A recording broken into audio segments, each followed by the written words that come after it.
Good morning students, I am Simmi Alam, your physics teacher. In the previous lecture we have learned about the vector product and the other name of vector product is cross product. तो हमने vector product जो है A cross B से represent किया था और वो किसके इक्वल होता है, it is equal to AB sin theta and cap, that is the unit vector. तो क्रॉस प्रोडक्ट का जो आंसर है वो हमारे पास एक अनदर वेक्टर आता है, that is the C vector. और ये जो वेक्टर है जिसकी डायरेक्शन हमें कौन बताएगा, ये वेक्टर बताएगा. ठीक है, तो हमने कल प्रॉपर्टीज जो हैं वो स्टार्ट की थी. जो फर्स्ट प्रॉपर्टी थी वो हमारी थी कि जो वेक्टर प्रोडक्ट है वो कॉम्यूटेटिव लॉ को फॉलो नहीं करता है, या हम इसे कहते हैं एंटी कॉम्यूटेटिव है. Means A cross B is not equal to B cross A. A cross B is not equal to B cross A. A cross B is equal to minus of B cross A. जो इसका vector आएगा और इसका जो vector आएगा वो एक दूसरे के क्या होंगे, इनवर्स होंगे, नेगेटिव ऑफ दैट वेक्टर होंगे. तो इनके बीच में जो एंगल बनेगा वो कितना एंगल होगा, दैट इज 180 डिग्री एंगल होगा. तो हमने कल ये वाली प्रॉपर्टी की थी. आज हम और प्रॉपर्टीज जो हैं वो लर्न करेंगे वेक्टर प्रोडक्ट्स की. Excuse me, let me check the camera. So second property is distributive, that is the cross product is distributive over vector addition. तो डिस्ट्रीब्यूटिव के केस में अगर आपने एक वेक्टर जो है, एक वेक्टर आप क्रॉस प्रोडक्ट ले रहे हो over the addition of two vectors, let us consider B vector plus C vector. हम दो वेक्टर को क्या कर रहे हैं, ऐड कर रहे हैं, और एक वेक्टर जो है इसका हम क्रॉस प्रोडक्ट कर रहे हैं. तो डिस्ट्रीब्यूटिव मीन्स ये वेक्टर जो है, if I write A cross B plus A cross C, तो ये जो क्रॉस प्रोडक्ट है वो डिस्ट्रीब्यूट हो जाएगा ओवर वेक्टर एडिशन. ठीक है, कि चाहे आप दो वेक्टर को ऐड करके क्रॉस प्रोडक्ट लें या इंडिविजुअल वेक्टर का क्रॉस प्रोडक्ट करके फिर आप ऐड करें, आंसर क्या आएगा, सेम आएगा. So this one is the second one property. Now third is the parallel और equal vectors. Third property, that means the vector product of two parallel vector, or you can say two equal vectors. तो third case में अगर आप two parallel और equal vectors अगर आप ले रहे हैं, तो स्टूडेंट यहाँ पर आपको पैरेलल वेक्टर और इक्वल वेक्टर की डेफिनेशन जो है वो लर्न होनी चाहिए. पैरेलल वेक्टर वो वेक्टर्स होते हैं जिनके बीच में एंगल जो है वो 0 डिग्री होता है. जो वेक्टर्स, दो वेक्टर जो सेम डायरेक्शन में एक्ट कर रहे हैं वो हमारे पैरेलल वेक्टर्स होते हैं. और इक्वल वेक्टर्स वो वेक्टर्स होते हैं जिनका मैग्नीट्यूड भी सेम होता है और डायरेक्शन भी सेम होती है. ठीक है, तो पैरेलल वेक्टर या इक्वल वेक्टर. तो अगर दोनों ही केस में अगर हम बात करें, चाहे पैरेलल है या इक्वल है, पर दोनों केस में डायरेक्शन क्या है, दोनों वेक्टर्स की सेम है. ठीक है, मींस इफ आई कंसीडर कि let A and B vector, A and B जो है वो कैसे वेक्टर्स हैं, पैरेलल वेक्टर है. A and B are parallel vectors. That is angle between A and B, जो हमने क्या लिया है, थीटा, वो किसके इक्वल होगा, 0 डिग्री के. क्योंकि दोनों वेक्टर सेम डायरेक्शन में है इसलिए थीटा की वैल्यू 0 होगी. और हम इसका क्रॉस प्रोडक्ट निकालेंगे. A cross B is equal to AB sine 0 degree and unit vector. हमें पता है साइन 0 की वैल्यू क्या होती है, 0 होती है. तो A क्रॉस B जो है वो किसके इक्वल आ जाएगा, 0 के इक्वल आ जाएगा. मीन्स अगर कोई दो वेक्टर सेम डायरेक्शन में है, वो पैरेलल है या वो इक्वल है, उनका cross product always equal to 0 होगा. ये आपने लर्न करना है. हम ये लर्न करेंगे अगर कोई दो वेक्टर्स जिनका क्रॉस प्रोडक्ट 0 आ रहा है तो आप क्या कंक्लूजन निकालेंगे कि वो दो वेक्टर कैसे हैं, पैरेलल वेक्टर है। वेरी इंपॉर्टेंट प्रॉपर्टी है, इसके ऊपर बेस्ड हम न्यूमेरिकल करते हैं कि अगर कोई दो वेक्टर जिनका क्रॉस प्रोडक्ट 0 आ रहा है, दैट मीन्स वो दो वेक्टर कैसे हैं, पैरेलल वेक्टर्स हैं। ओके, अब इसी प्रॉपर्टी को मैं यूनिट वेक्टर्स के ऊपर अप्लाई करती हूँ, मीन्स आई जे के वेक्टर्स जो हम पढ़ते हैं फॉर यूनिट वेक्टर, ठीक है, for like unit vectors, for like unit vectors means अगर मैं आई क्रॉस आई निकालूं, दोनों एक जैसे हैं, लाइक हैं, यूनिट वेक्टर्स हैं, तो इस केस में मैं क्या करूंगी, पहले आई कैप का मैग्नीट्यूड लूंगी, फिर सेकंड वाले वेक्टर का मैग्नीट्यूड लूंगी, ठीक है, साइन थीटा। अब दोनों ही वेक्टर अलोंग एक्स एक्सिस है तो इसलिए एंगल 0 होगा, और नॉर्मल वेक्टर जो है वो यहाँ पर हमने जो लिखना है वो हमें पता है। इस केस में अगर आपके पास आई क्रॉस आई है, यहाँ मैंने लिख दिया नॉर्मल वेक्टर, तो इस केस में आप देखोगे इसका मैग्नीट्यूड 1, ठीक है, और आई कैप का भी मैग्नीट्यूड 1, साइन 0 की वैल्यू 0, तो दैट मीन्स हमारे पास आंसर क्या आ गया, 0 आ गया। तो आपने ये लर्न करना है कि अगर आप दो यूनिट वेक्टर एक जैसे ले रहे हो, मीन्स आई क्रॉस आई ले रहे हो तो 0 आएगा। सिमिलरली अगर आप जे क्रॉस जे लोगे तो भी 0 आएगा, के क्रॉस के लोगे तो भी 0 आएगा, ठीक है। जैसे हमने डॉट प्रोडक्ट में लर्न किया था, डॉट प्रोडक्ट में इसका उल्टा आ रहा था, वहां पर क्या था, वहां पर आई डॉट आई 1 के इक्वल आ रहा था, वहां 0 नहीं आ रहा था। यहाँ पर आई क्रॉस आई 0 के इक्वल आ रहा है, अगर सेम सेम है तो उनका आंसर क्या आएगा, 0 आएगा। आई क्रॉस आई 0, जे क्रॉस जे 0, के क्रॉस के 0, ये आपने लर्न करना है, ठीक है। तो here we have learn the properties कि अगर दो वेक्टर्स जो हैं वो पैरेलल हैं या इक्वल हैं तो उनका जो क्रॉस प्रोडक्ट है वो ऑलवेज इक्वल टू 0 होगा। नेक्स्ट हम प्रॉपर्टी करते हैं फॉर परपेंडिकुलर वेक्टर्स। अगर कोई दो वेक्टर्स जो हैं वो परपेंडिकुलर हैं, ठीक है, for perpendicular vectors, let us consider a vector is perpendicular to b vector, a b के परपेंडिकुलर है, this implies एंगल थीटा की वैल्यू क्या है, 90 डिग्री है। तो अब यहाँ पर आप a cross b find out करते हो तो वो equal to A B sine 90 degree normal, that is a unit vector होगा, एन वेक्टर जो कि इन दोनों के परपेंडिकुलर होगा। तो साइन 90 की वैल्यू 1 होती है, तो ये हमारे पास सिंपल किसके इक्वल आ गया, magnitude of the two vectors, okay. और साथ में ये डायरेक्शन बताएगा ए क्रॉस बी। अब इसी प्रॉपर्टी का हम यूज करते हैं फॉर यूनिट वेक्टर्स। अगर हम यही प्रॉपर्टी यूनिट वेक्टर्स में अप्लाई करें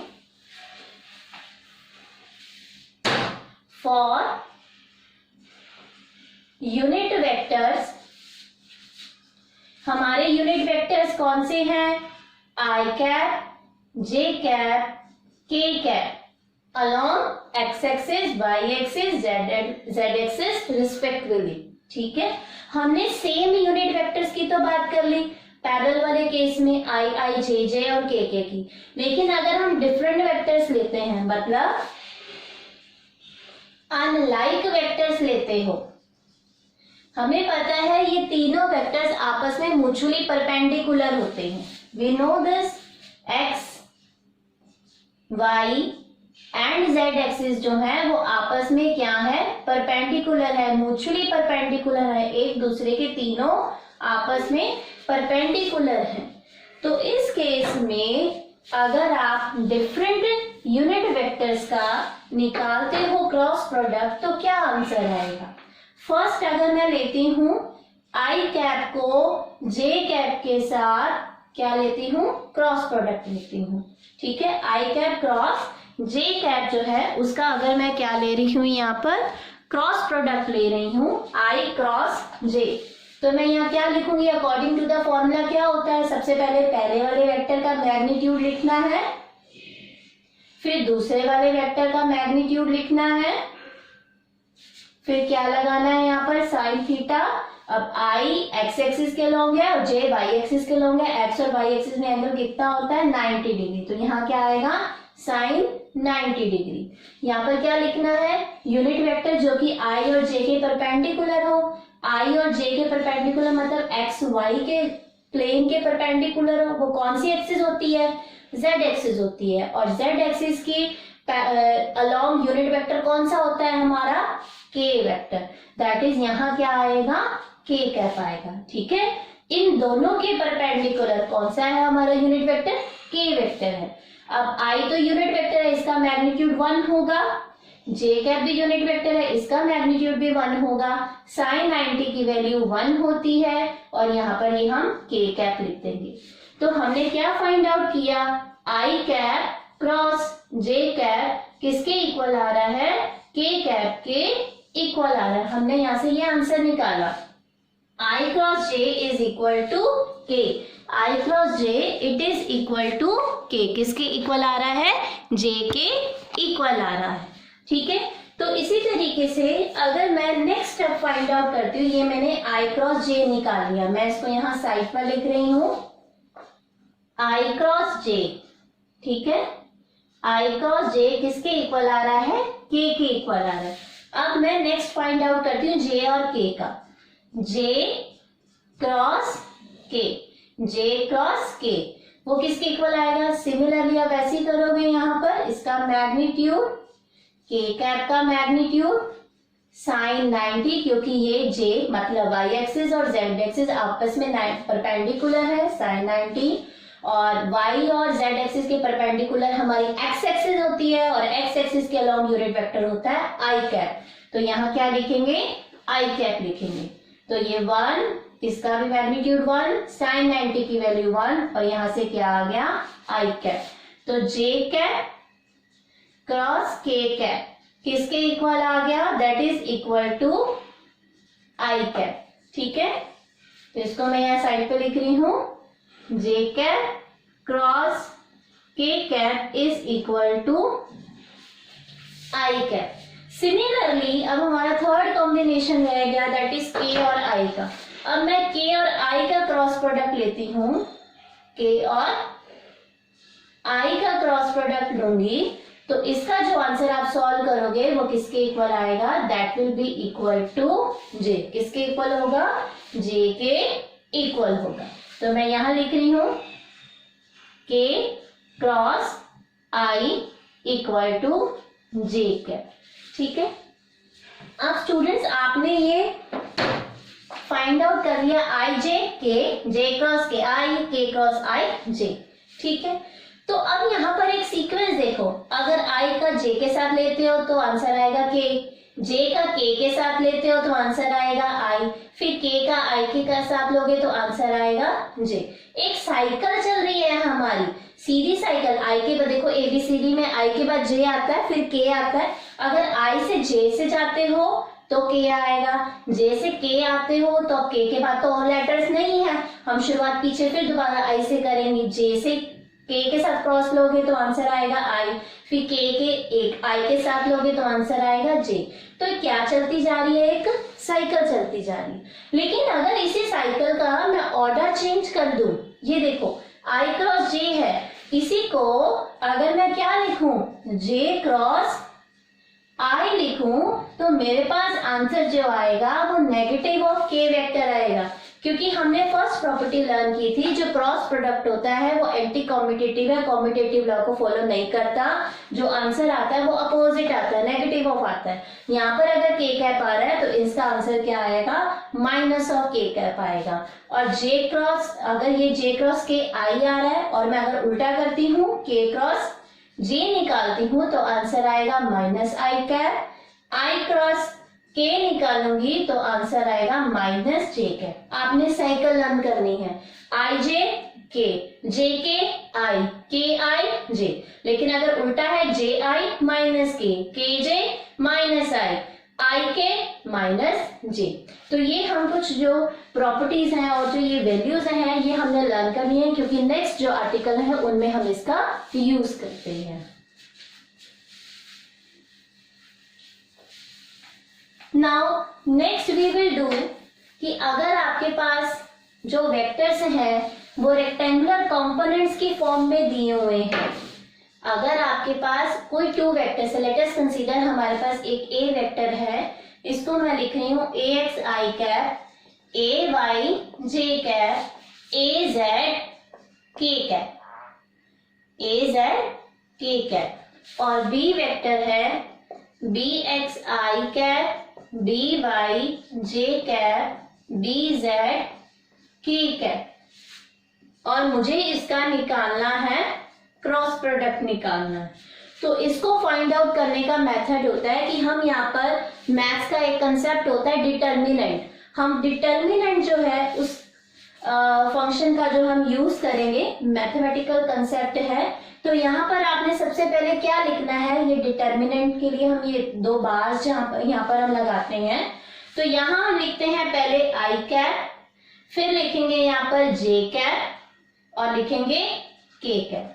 मतलब ये जो कोफिशिएंट्स हैं, देखो ये कोफिशिएंट्स हमारे सेम है, आई कैप सॉरी ये जो वेरिएबल जो हमारे आई cap, J cap, K cap, coefficients हमारे ये होते हैं। ठीक है, जैसे मैथ्स में इक्वेशन लिखते हो ना 3x² + 2x + c, ऐसे या y की टर्म्स में लिखते हो, तो ये हमारे कोफिशिएंट्स होते हैं। तो ऐसे ही यहाँ पर ये हमारे कोफिशिएंट्स हैं। सबसे पहले हमें क्या लिखना है, आई cap, J cap, K cap.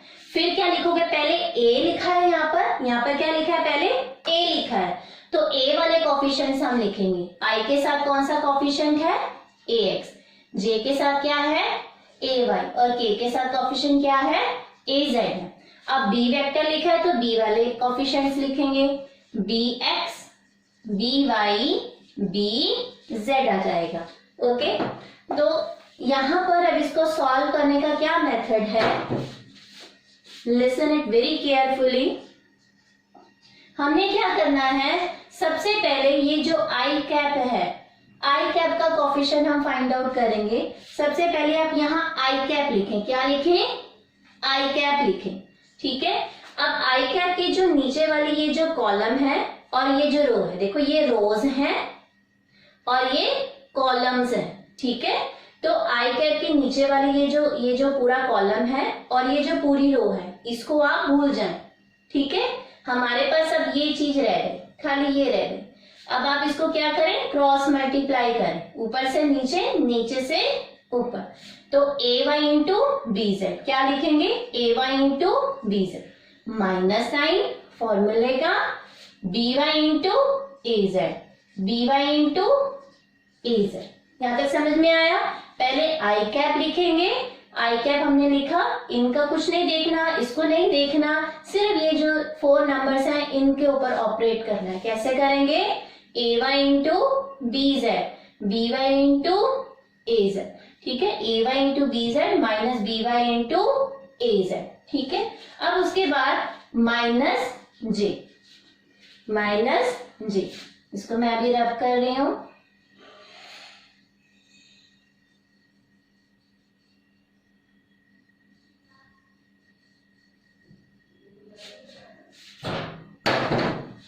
Minus J cap, तो यहां मैंने लिखा माइनस जे कैप, याद रहे यहां पर माइनस लिखना है, माइनस जे कैप।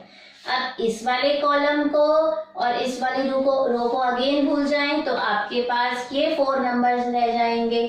ठीक है, तो आप अब क्या करेंगे, A X into B Z, A X into B Z minus B X into A Z, B X into A Z. ठीक है, minus J cap A X into B Z minus B X into A Z. Again अब last में रह गया के cap, इसके साथ plus sign आएगा।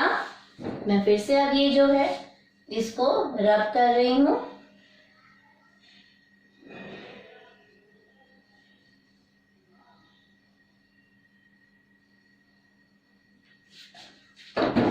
अब इस वाले डाटा को मतलब ये वाले कॉलम को भूल जाएं और इस वाली रो को भूल जाएं। तो इसको नहीं देखना, ना ही हमने इसको कंसीडर करना, हमने अब इसको कंसीडर करना है। तो क्या लिखेंगे, यहाँ ब्रैकेट डालेंगे, A X into B Y, A X into B Y minus bx into a1 minus bx into a1। ठीक है, तो आपने ये एक फॉर्मूला जो है वो एक डिराइव कर लिया। या तो आप इस फॉर्मूला को लर्न कर लेंगे, पूरा एज इट इज लर्न कर लेंगे, अदरवाइज कोई भी न्यूमेरिकल जब आप सॉल्व करेंगे या तो आप उसको ऐसे ही लिखेंगे और इसी तरीके से उसको सॉल्व करेंगे। Now we will do one numerical, find the cross product of A vector and B vector. आपने क्या करना है, ए वेक्टर और बी वेक्टर का क्रॉस प्रोडक्ट फाइंड आउट करना है। तो स्टूडेंट्स, अभी जो हमने फॉर्मूला सीखा है कि कैसे हम क्रॉस प्रोडक्ट फाइंड आउट करते हैं अगर आपके पास दो वेक्टर जो हैं वो रेक्टेंगुलर कंपोनेंट्स की फॉर्म में गिवन हो, तो हम इसको कैसे लिखेंगे, ए क्रॉस बी निकालना है। किसके इक्वल है, मैंने आपको अभी मेथड बताया। यहाँ क्या लिखेंगे, आई cap J cap K cap. यहाँ क्या लिखेंगे, 2 3 1 2 3 1, यहाँ पर 1, यहाँ -1 1 -1 और ये 2। ओके, अब फाइंड आउट करते हैं ए क्रॉस बी। पहले क्या लिखना है, आई कैप लिखना है। 3 इंटू 2 6, 3 इंटू 2 6, माइनस साइन फॉर्मूले का, -1 इंटू 1 कितना आ गया, -1। तो यहाँ आप क्या लिखोगे, -1 लिखोगे, यू विल राइट -1 हियर। अब अगर मैं यहीं पर डायरेक्ट कर दूं, मैंने आपको तभी कहा था जैसे आप 6 लिखो, यहाँ पर आप माइनस साइन 6 के बाद ही माइनस साइन लिख दो, क्योंकि इसके बाद फॉर्मूले का माइनस साइन आ रहा है, फॉर्मूले में माइनस साइन है। तो अब मैं यहाँ पर -1 लिख रही हूँ, माइनस माइनस क्या हो जाएगा, प्लस हो जाएगा। तो इसलिए मैंने अब माइनस साइन जो लिखा था उसको प्लस में कन्वर्ट कर दिया, क्योंकि यहाँ -1 इंटू 1 -1 आ रहा है, तो इसलिए माइनस माइनस क्या हो गया, +1 यहाँ पर लिख दिया। ठीक है, तो यहाँ पर नेक्स्ट जो है वो क्या लिखते हैं, यहाँ पर फॉर्मूले के अकॉर्डिंग यहाँ क्या आएगा, -j कैप आएगा। क्या आएगा, -j कैप आएगा। अब इसको इसके साथ 2 इंटू 2 4 माइनस, मैंने कुछ नहीं किया, इससे नहीं देखा, सीधा मैंने उठा के क्या कर दिया, यहाँ पर पहले 2 इंटू 2 लिखा 4 और सीधा यहाँ पर लिख दिया माइनस साइन फॉर्मूले का। अब क्या करना है, 1 को इसके साथ मल्टीप्लाई करना है, 1 इंटू 1 दैट इज 1, यहाँ लिख दिया 1, फिर प्लस के। अब 2 इंटू -1 -2, माइनस फॉर्मूले का -2, 2 इंटू -1 -2 आया, फिर यहाँ लगा दिया फॉर्मूले का माइनस, 1 इंटू 3 ठीक है। तो यहाँ पर ये क्या कितना आ रहा है, 6 + 1 7। तो मैं इसको ऐसे लिख दूं, 7 को पहले लिख देती हूँ और आई कैप को बाद में लिख देती हूँ। 4 - 1 3, पर बाहर क्या है माइनस साइन, तो क्या आएगा -3j। -2 -3 कितना होता है, -5, दैट इज -5k कैप। तो हमारे पास जो आंसर है वो आ रहा है that is equal to 7i - 3j - 5k। So in this way आपने क्रॉस प्रोडक्ट जो है वो फॉर्मूला जो भी मैंने आपको एक्सप्लेन किया कि आप डिटर्मिनेंट कैसे फाइंड आउट करते हैं, तो आपने इसी तरीके से cross product to find the two vector, आपने सिंपल से न्यूमेरिकल जो है ए और बी दो वेक्टर जो आपने कंसीडर करने हैं रेक्टेंगुलर कंपोनेंट्स में, आप अपनी तरीके से अपनी तरफ से बना लें, कोई भी दो वेक्टर आप कंसीडर करें, कुछ भी वैल्यूज आप लिख लें और उसका फाइंड आउट करें कि कैसे मैं क्रॉस प्रोडक्ट फाइंड आउट करूंगी, ये वाला कैसे मेथड मैंने अप्लाई करना है। ठीक है, तो आप इन न्यूमेरिकल्स का means to find the cross product of the two vectors अगर आपको गिवन है इन रेक्टेंगुलर कंपोनेंट्स में, सबसे पहले आप इन न्यूमेरिकल्स की प्रैक्टिस करें। नेक्स्ट वीडियो में हम कुछ और प्रॉपर्टीज जो है वो लर्न करेंगे and then we will do further more numericals that are related to the cross product. Thank you students for watching my video. If you like my video, you can click on a like button. Also subscribe my channel. To get the latest notification, press on a bell icon. Okay students, bye bye. Meet you soon.